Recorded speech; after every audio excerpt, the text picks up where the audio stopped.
الحمد للہ رب العالمین والصلاة والسلام علی سید الرسل وخاتم النبیین وعلی آلہ واصحابہ واتباعہ اجمعین اما بعد۔ میں شکر گزار ہوں عزیزم مولانا حبیب اللہ فاروقی صاحب کا کہ اس محفل میں ایک نیک اور بزرگ آدمی کی یاد میں ان کے محاسن کے تذکرے کے لیے منعقد ہوئی ہے۔ مجھے بھی حاضری کی موقع عنایت کیا اور میں بھی اس میں حاضر ہوں۔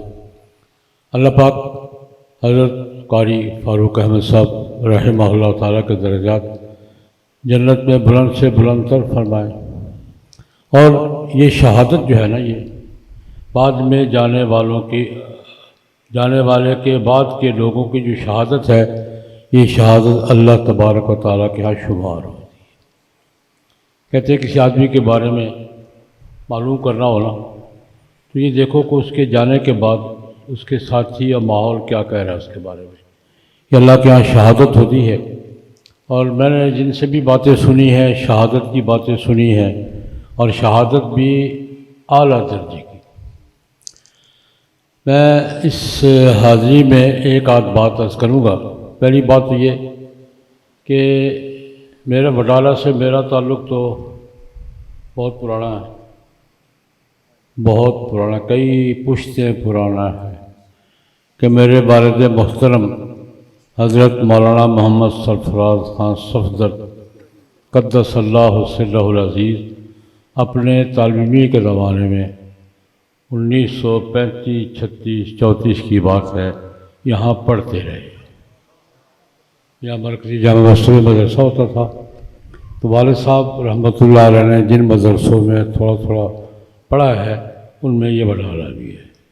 میرے تو والد صاحب کے درسگاہ ہے یہ، میرا پہلا تعلق تو وڈالہ سے یہ ہے۔ پھر یہاں ایک بزرگ ہوا کرتے تھے حضرت مولانا عبدالحق صاحب رحمہ اللہ تعالیٰ، وہ بڑی شفقت فرماتے تھے۔ میں ان کے زمانے میں تو تقریباً 2-3 مہینے میں ایک چکر میرا لگتا ہی تھا، بڑی شفقت فرماتے، ہمارا جماعتی تعلق بھی تھا۔ پھر حضرت مولانا احسان اللہ فاروقی ہمارے جماعتی مسلکی اور تحریکی ساتھیوں میں سے تھے۔ ان ساتھیوں میں سے چونکہ مجھے 55-60 سال ہو گئے تحریکات میں، کسی دینی جدوجہد میں، تحریکات میں کچھ لوگ ایسے ہوتے ہیں جن کے سپرد کوئی کام کر کے آدمی مطمئن ہو جاتا ہے کہ ہو جائے گا۔ میں یہ شہادت میں بھی نوٹ کرواؤں گا۔ تحریکات سے میرا بھی تعلق 60 سال سے ہے، ختم نبوت سے، تحریک نظام مصطفیٰ سے، تحریک نفاذ شریعت سے، تقریباً 8-10 تحریکیں میں نے الحمدللہ بھگتائی ہیں۔ مجھے معلوم ہے کہ ہم جب گجرانوالے میں کوئی فیصلہ کرتے تھے تو 2-4 ساتھی ہوتے تھے کہ ان کے ذمہ کام لگا دیتے تھے، اور ہمیں اطمینان ہوتا تھا کہ ان کے ذمہ کام لگایا ہے تو کام ہو جائے گا۔ ان میں ایک حضرت مولانا احسان اللہ فاروقی صاحب تھے، جس کام کا بھی کہا ہے پوری تن من دھن کی قربانی دی ہے، اور آگے ہو کر، فرنٹ پہ ہو کر انہوں نے کام کیا ہے۔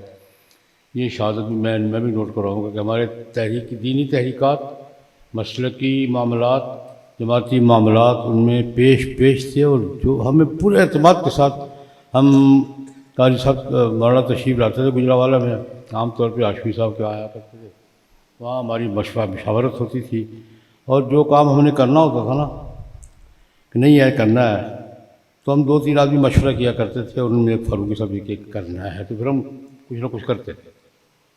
یہ اللہ پاک نے ان کو ذوق عطا فرمایا تھا، اور یہ علاقے میں اس کے اثرات آپ دیکھ رہے ہیں، علاقے میں اس کے اثرات آپ دیکھ رہے ہیں، تو پورے علاقے میں ان کی جدوجہد، ان کے خلوص، ان کی محنت کے اثرات میں تو دیکھ رہا ہوں، مجھے نظر آ رہا ہے، آپ کو بھی نظر آ رہے ہوں گے۔ یہ آج جب ایک دوست کہہ رہے تھے ایک اور جگہ کے بارے میں، تو میں نے کہا یار بات یہ ہے، ایک پنجابی اس کا کہاوت ہے، بیج اچھا ہو تو جھاڑ اچھا ہوتا ہے۔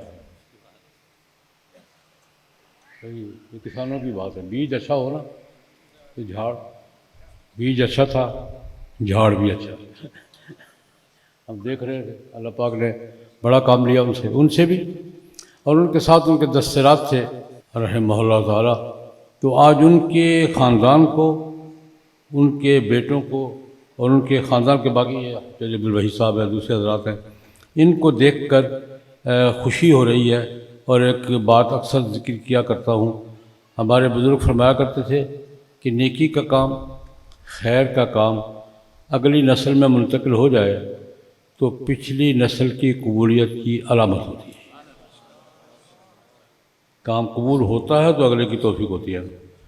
یہ اگلی نسل میں کام کا منتقل ہونا، میں قاری فاروق صاحب کے بیٹوں کو دیکھ رہا ہوں، ان کے خاندان کے لوگوں کو دیکھ رہا ہوں، ان کی دلچسپی دیکھ رہا ہوں. اور بالخصوص اس ادارے کے ساتھ میں نے پہلے بھی عرض کیا تھا، مجھے سب سے زیادہ خوشی سچی بات ہے حبیب اللہ کو دیکھ کے ہوتی ہے کہ اللہ پاک نے کام پہ لگا دیا اور کام کر رہا.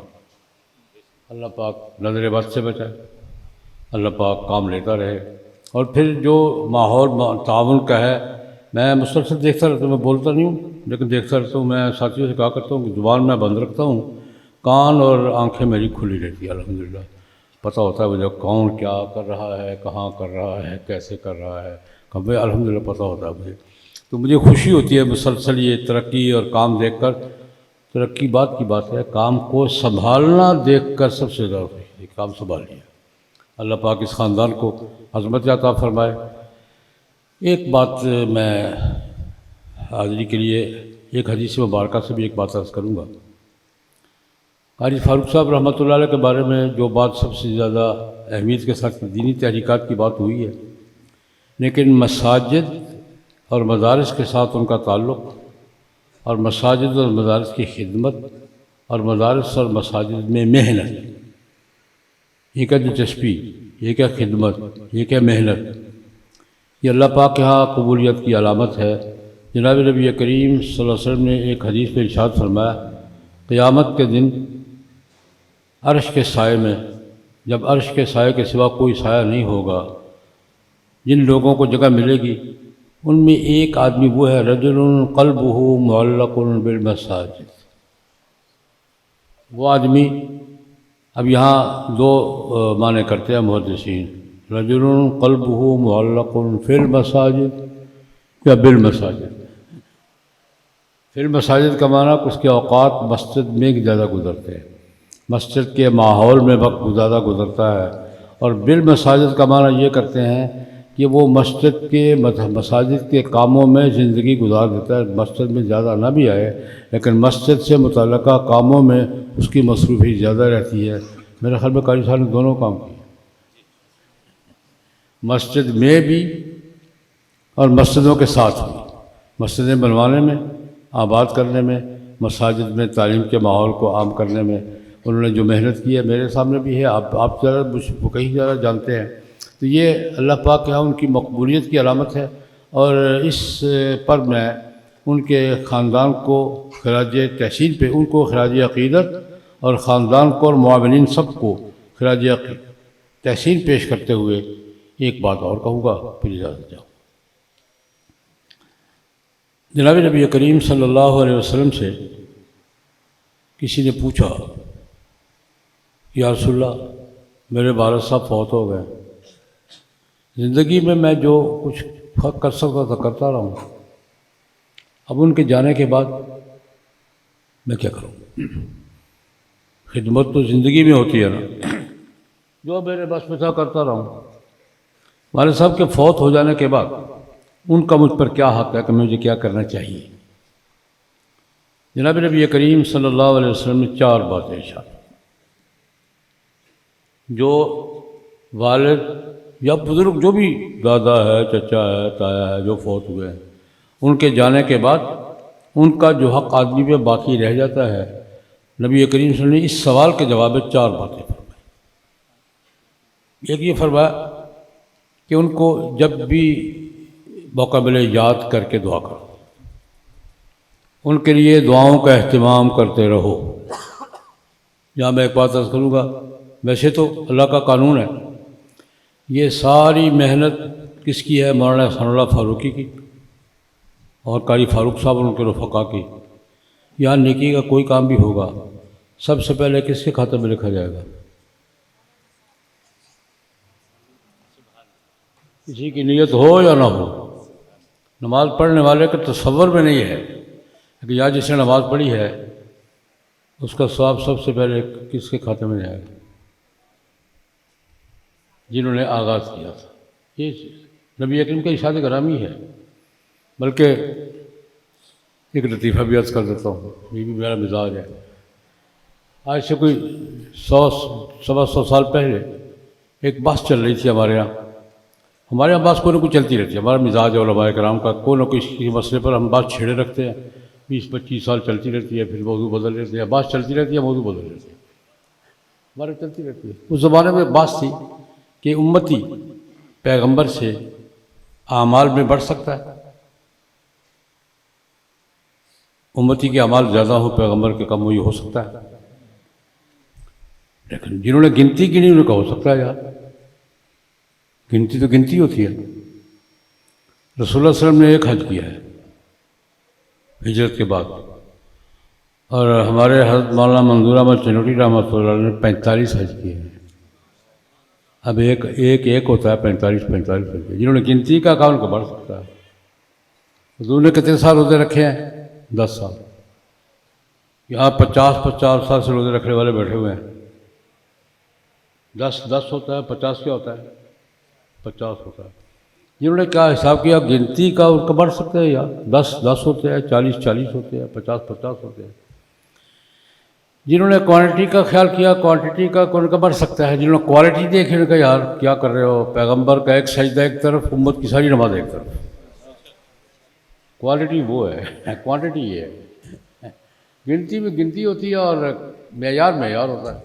لیکن یہ بات چل رہی چلتی رہی رسالے، جیسے ہمارا مزاج ہے، رسالے بھی لکھتے ہیں، مضمون بھی لکھتے ہیں، مناظرے بھی کرتے ہیں، سارے کام کرتے ہیں۔ حضرت مولانا محمد قاسم نانوتوی رحمۃ اللہ علیہ دارالعلوم دیوبند کے بانی، انہوں نے مضمون لکھا، انہوں نے بات مکمل کر دی۔ انہوں نے کہا دیکھو یار گنتی میں بھی نہیں بڑھ سکتا، کوالٹی کا تو تصور ہی نہیں ہے۔ رسول اللہ علیہ وسلم کی ایک رکعت ایک طرف، امت کی ساری نماز ایک طرف، قریب بھی ہیں لیکن ان کا گنتی میں بھی نہیں بڑھ سکتا۔ ان کا مولانا کیا فرما رہے ہیں آپ؟ گنتی ہوتی ہے جناب، 2 ہوتے ہیں، 4 ہوتے ہیں۔ انہوں نے کہا نہیں بڑھ سکتا۔ انہوں نے یہ حدیث سنائی کہ نبی کریم صلی اللہ علیہ وسلم نے فرمایا من سن سنۃ حسنۃ فلہ اجرھا واجر من عمل بها من غیر ان ينقص من اجورهم شیئا۔ جس نے اچھے کام کا آغاز کیا اس کے پیچھے لگ کر جتنے لوگ وہ عمل کریں گے ان سب کا عمل سب سے پہلے اس کو ملے گا۔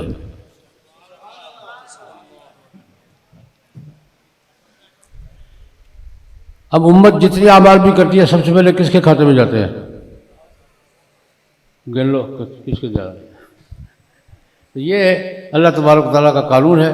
تو جو فرمایا کہ ویسے تو جو بھی کرو گے ثواب ان کو جائے گا، لیکن نیت کر کے یاد کر کے ثواب پہنچانا، دعا کرنا یہ بھی حق ہے۔